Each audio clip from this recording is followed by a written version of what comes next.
राखी के राखब माने है यो सहोदर मैया। राखी के राखब माने है यो सहोदर भैया।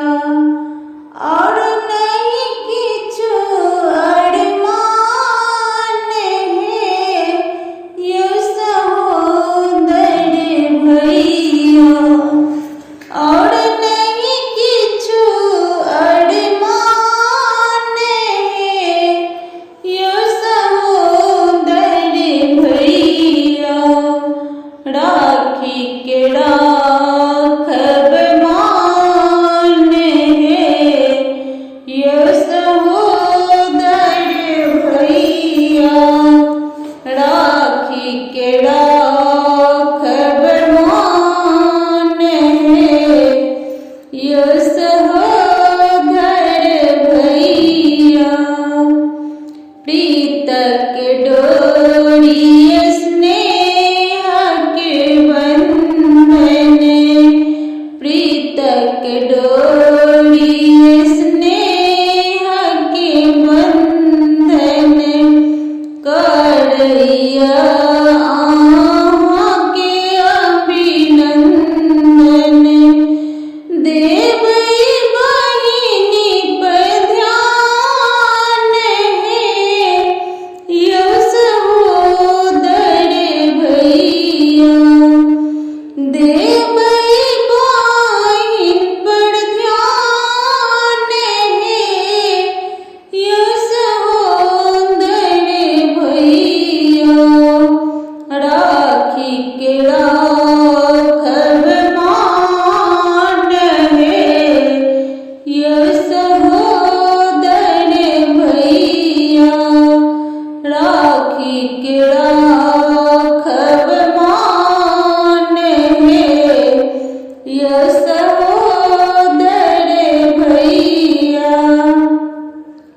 आनो घड़ी के बेटी बहिना, आनो घड़ी के बेटी बहिना। बूझब हुनको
राखी के राखब माने यशोदर भैया और नहीं किछु अरमाने